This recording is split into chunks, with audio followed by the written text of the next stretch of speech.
Hello वंशंग lovers, welcome and welcome back to my channel.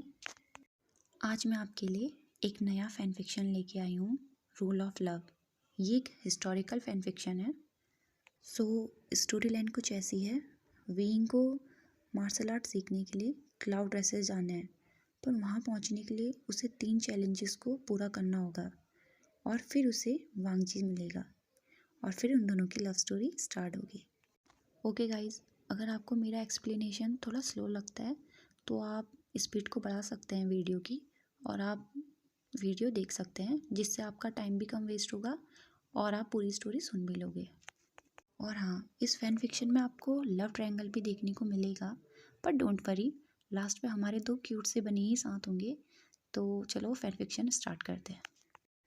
तो कहानी है आज से 3000 साल पहले की। दुनिया जब छोटे छोटे कबीलों में बढ़ी थी, जिसमें से एक प्रसिद्ध कबीला था जांग कबीला, जहाँ लोग अपनी आध्यात्मिक शक्ति से अपने कबीले की रक्षा करते थे। जिसकी आध्यात्मिक शक्ति जितनी प्रबल होती थी, वो उतना ही महान योद्धा माना जाता था। जांग कबीले के सरदार का नाम फैनजांग था। एक दिन फैनजांग अपनी सभा में बैठा था। एक सैनिक दौड़ते हुए उसके पास आया। सरदार, क्लाउड ड्रेसेस से कुछ शिष्य आए हुए हैं और वो आपसे मिलना चाहते हैं। फैनजांग उन्हें तुरंत ही बुलाने का आदेश देता है। सरदार के बुलाने पर वो अंदर आ जाते हैं। वो 4 लोग थे। उन्होंने वाइट रंग के कपड़े पहने हुए थे। उनके चेहरे से तेज झलक रहा था, इसलिए क्योंकि उनकी आध्यात्मिक शक्ति बहुत अधिक थी। वो युद्ध नीति में बहुत निपुण थे। सरदार उन्हें बैठने को कहते हैं। सरदार के चेहरे से यह साफ पता चल रहा था कि वो हैरान है। उनमें से एक शिष्य, जिसका नाम लांगवांजी था, वो खड़ा होता है। वो कहता है, हमारे गुरु ने आपके लिए एक निमंत्रण पत्र भेजा है। एक्चुअली वो अपने अंकल की बात कर रहा था, लैन कुरेन की। राजा अपने राजमंत्री से वह पत्र लेने को कहता है और उसका मंत्री बताता है कि महान गुरु लैन कुरेन ने आपसे निवेदन किया है कि आप राजकुमार को उनके यहाँ क्लाउड ड्रेसेस में पढ़ने के लिए भेजें। यह सुनकर राजा हैरान हो गया था और वह वांगजी से पूछता है, मैं इसका मतलब समझा नहीं। क्लाउड ड्रेसेस में जाना इतना आसान नहीं है। वहाँ पहुँचने के लिए राजकुमारों को 3 चुनौतियों का सामना करना पड़ता है, तब जाकर वह गुरुकुल के शिष्य बन पाते हैं।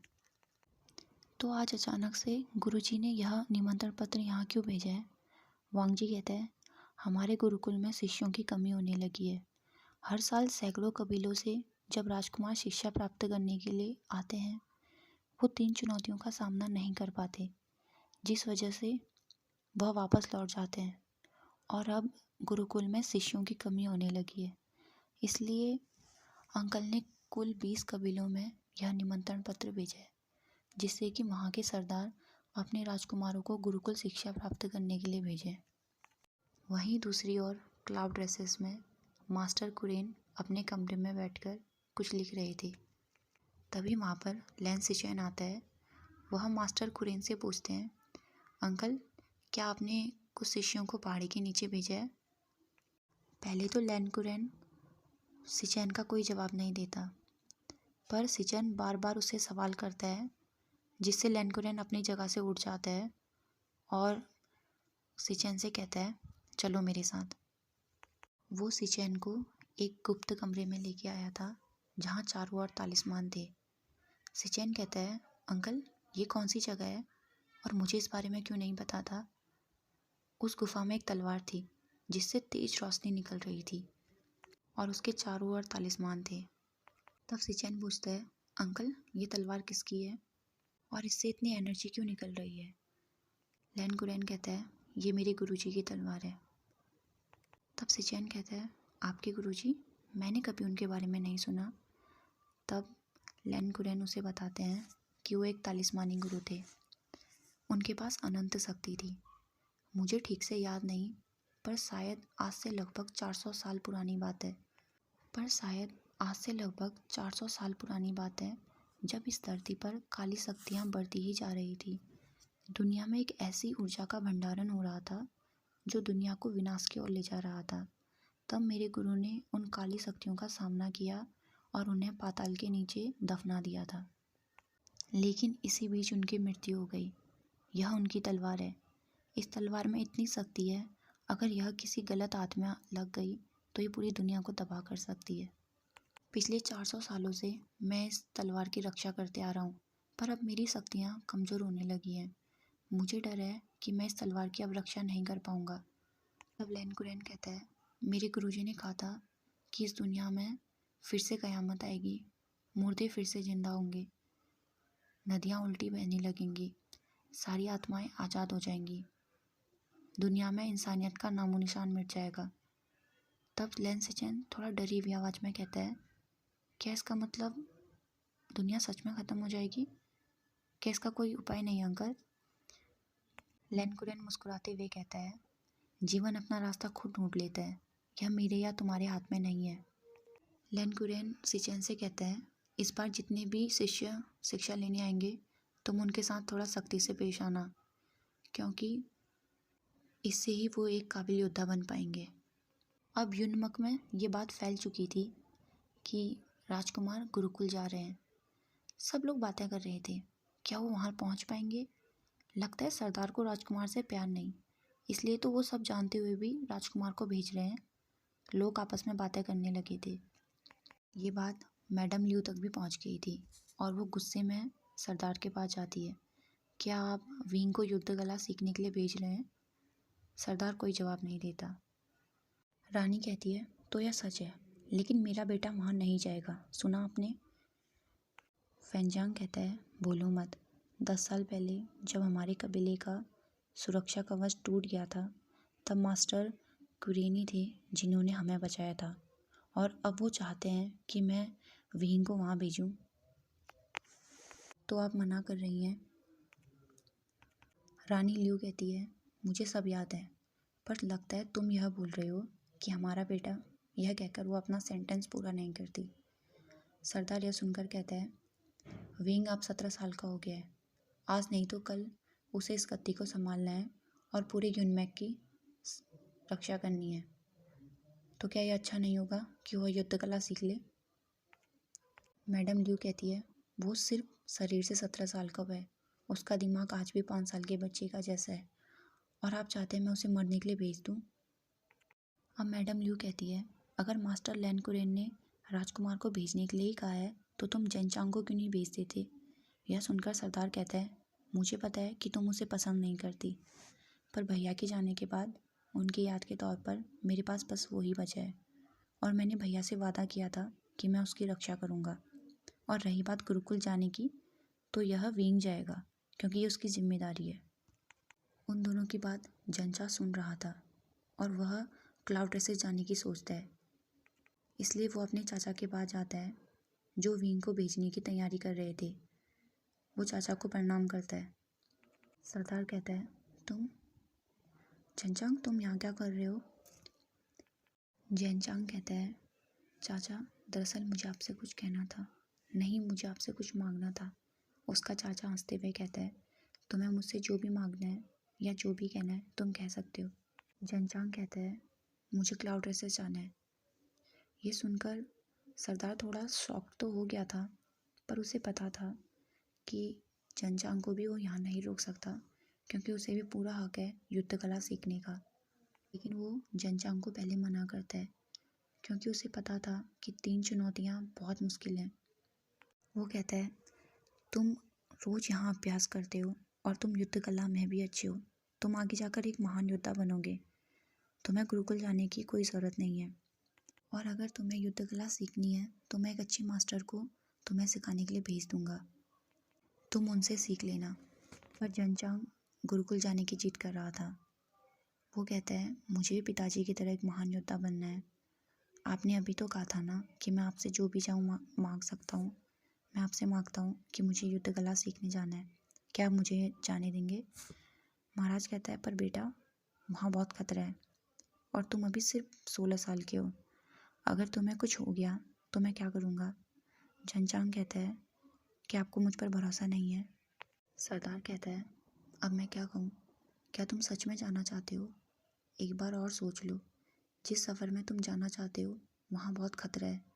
अगर वहाँ तुम सफल होते हो तो तुम एक योद्धा बन जाओगे, मगर असफल होते हो तो तुम्हारी जान भी जा सकती है। क्या तुम्हें मंजूर है? चंचंग बिना देर करे मुस्कुराते हुए कहता है हाँ। सरदार मान जाता है और कहता है तुम्हें कल निकलना है तो तुम तैयारी करो। वो वहाँ से खुश होकर चले जाता है। विंग एक 17 साल का लड़का जिसका दिमाग आज भी 5 साल के बच्चे का जैसा है। नियान एक 17 साल का लड़का जिसका दिमाग आज भी 5 साल के बच्चे का जैसा है। वो तालाब के किनारे लेटा था अपने कछुए के साथ। तभी एक 6 साल का बच्चा उसके पास दौड़ते हुए आया। वो हाँफते हुए कहता है तुम यहाँ आराम से सोए हो और तुम्हें पता है कबीले में क्या हो रहा है? वीन कहता है अब चुप भी हो जाओ, दिखाई नहीं दे रहा मैं यहाँ आराम कर रहा हूँ।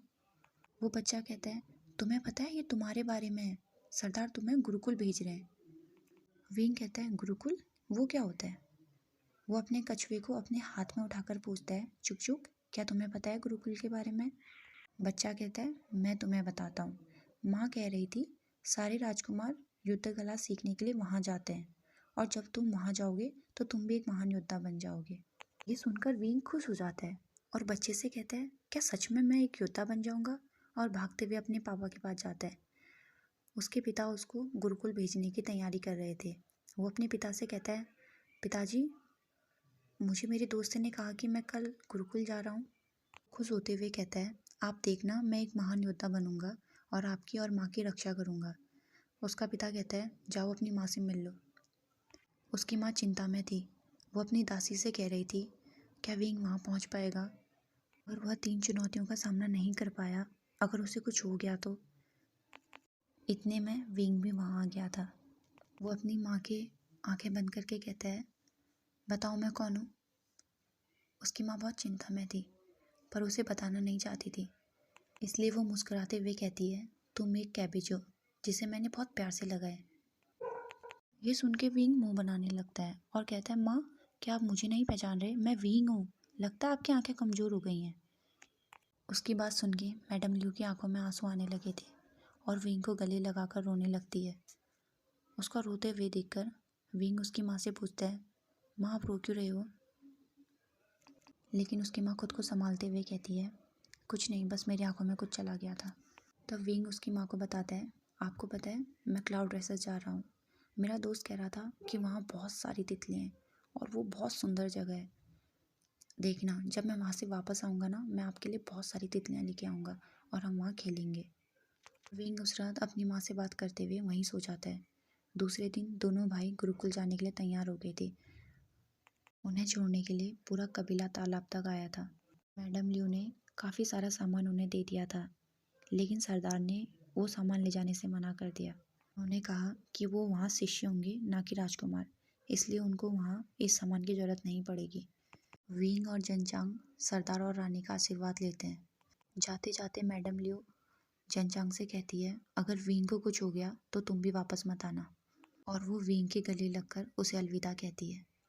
जब विंग और जनचांग नाव में थे तब जनचांग सोच रहा था कि वह कौन सी 3 चुनौतियाँ हैं जिन्हें पार करके वो गुरुकुल तक पहुँचेंगे। वो सोच रहा था जब उसने चाचा जी से पूछा था चुनौतियों के बारे में तो उन्होंने कहा था कि वह नहीं जानते और समय आने पर तुम्हें खुद पता चल जाएगा। विंग तालाब में हाथ डालकर पानी के साथ खेल रहा था। तभी जनचांग देखता है कि अचानक से बहुत सारे बाज उनके चारों ओर चक्कर लगाने लगते हैं। वो बाज सामान्य बाजों से बड़े थे, उनके नाखून बड़े और धारदार थे। अचानक से एक बाज विंग के ऊपर हमला कर देता है, लेकिन जनचांग विंग को बचाने के लिए तलवार से उस बाज पर हमला कर देता है, जिससे वो बाज चिल्लाते हुए उड़ जाता है। लेकिन थोड़ी देर में उनके ऊपर बहुत सारे बाज हमला कर देते हैं। उनके नाखूनों से जनचांग घायल हो गया था, पर वो फिर भी अपने तलवार से उन पे वार किए जा रहा था। उसके बहुत ज़्यादा हिलने की वजह से नाव उल्टी हो गई थी, जिससे विंग और वो तालाब में गिर गए थे। जनचांग बहुत घायल था, जिससे उसके शरीर का खून तालाब में फैल गया था और वो दोनों बेहोश हो जाते हैं। जब जनचांग को होश आता है तो वो विंग का नाम जोर से चिल्लाते हुए उठता है और बिस्तर से उठने की कोशिश करता है, लेकिन उसके शरीर बहुत कमज़ोर था, जिससे वह उठ नहीं पाता। वह देखता है कि उसके बगल में एक बच्चा खेल रहा था। वो बच्चे को बुलाता है, लेकिन वो बच्चा उसे देखकर बाहर भाग जाता है और अपनी माँ को बुला कर लाता है। उसकी माँ कहती है तो आखिरकार तुम्हें होश आ ही गया, तुम अब कैसा महसूस कर रहे हो? जंचांग उससे पूछता है मेरा भाई कहाँ है? वो औरत कहती है तुम्हारा भाई? वो तुम्हारे साथ नहीं था? जंचांग कहता है नहीं, ऐसा नहीं हो सकता, मैं और मेरा भाई एक साथ तालाब में गिरे थे, लेकिन मैं यहाँ कैसे आया? वो औरत कहती है मेरे पति मछुआरे हैं, तुम उनकी जाल में फंसे थे, उन्होंने देखा कि तुम घायल हो तो तुम्हें हमारे घर ले आए, तुम पिछले 3 दिन से बेहोश हो, हमें नहीं पता तुम्हारा भाई कहाँ है। जंचांग कहता है मुझे उसे ढूंढना होगा, और वो बिस्तर से उठने की कोशिश करता है, लेकिन वो फिर से गिर जाता है। वो औरत कहती है देखो तुम्हारा शरीर बहुत कमज़ोर है, तुम्हें थोड़ा आराम करना होगा, जब तुम थोड़ा ठीक महसूस करोगे तब अपने भाई को ढूंढने चले जाना। जंचांग चाह कर भी बिस्तर से नहीं उठ पा रहा था। और वहीं दूसरी तरफ विंग, जो तालाब के किनारे बेहोश पड़ा हुआ था, अब उसे धीरे धीरे होश आने लगता है और वो आंखें खोलता है। वो ज़ोर ज़ोर से जंचांग का नाम पुकारने लगता है।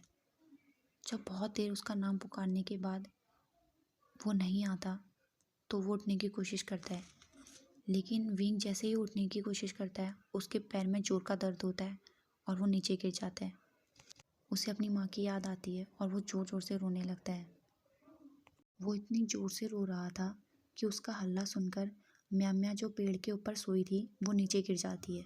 गुस्से में कहती है ये कौन चिल्ला रहा है ऐसे? विंग ज़ोर ज़ोर से रो रहा था। म्या उसके पास जाके कहती है अब चुप भी हो जाओ। विंग उसकी तरफ देखता है और कहता है तुम कहीं कोई चोर तो नहीं? और वो डरते हुए कहता है मेरे पास मत आना, मेरे पास कुछ नहीं है। और वो म्या को डराने के लिए एक छोटा सा पत्थर पकड़ लेता है। पर म्या कहती है सच में तुम्हें लगता है कि मैं इस छोटे से पत्थर से डर जाऊंगी? और वो पत्थर की तरफ देखती है। पत्थर मिट्टी बनकर विंग के हाथों से फिसल जाता है और विंग और भी ज़्यादा डर गया था और वो म्या से वहाँ से जाने को कहता है। लेकिन म्या कहती है एक तो तुमने चिल्लाकर मेरा नींद खराब कर दी, दूसरा तुम्हें लगता है कि मैं एक चोर हूँ, तुम्हें पता है तुम्हारी इस गलती की वजह से मैं तुम्हारी जान भी ले सकती हूँ।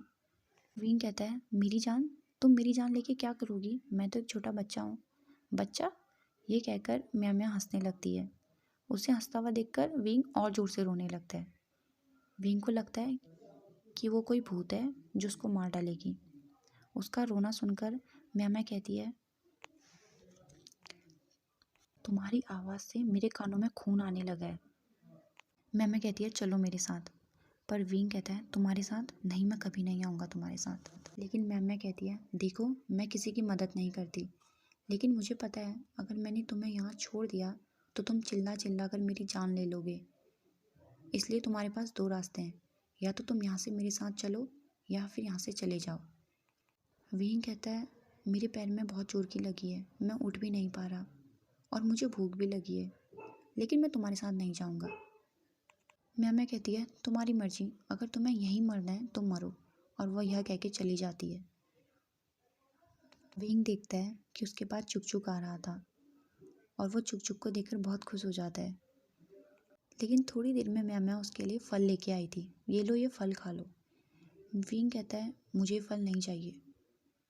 पर म्या कहती है क्या? तुमने ही तो अभी कहा था ना तुम्हें भूख लगी है। और म्या उसके पास जाती है, लेकिन म्या को ऐसे देखकर विंग डर गया था और वो जोर जोर से जंचांग को बुलाने लगता है। म्या उसका पाँव खींच के कहती है तुम्हारे पाँव में ज़्यादा चोट नहीं है, मोच आई है, 2 दिन आराम करने से ठीक हो जाओगे, चलो मेरे साथ। विंग नहीं जाना चाहता था पर उसके पास कोई चारा नहीं था और वो मान जाता है। म्या उसे उठने में मदद करती है और अपने घर ले जाती है, जो घने जंगल के बीच था। उसका घर पूरी लकड़ी का बना था, अंदर एक लकड़ी की चारपाई थी और कुछ बर्तन थे, उसके अलावा पूरा घर खाली था। ओके गाइस, आज के लिए इतना ही। अगर आपको ये पार्ट पसंद आया होगा तो बिना लाइक का रिव्यू मत जाइएगा, नेक्स्ट पार्ट मैं कल शेयर करूँगी। तब तक के लिए बाय बाय।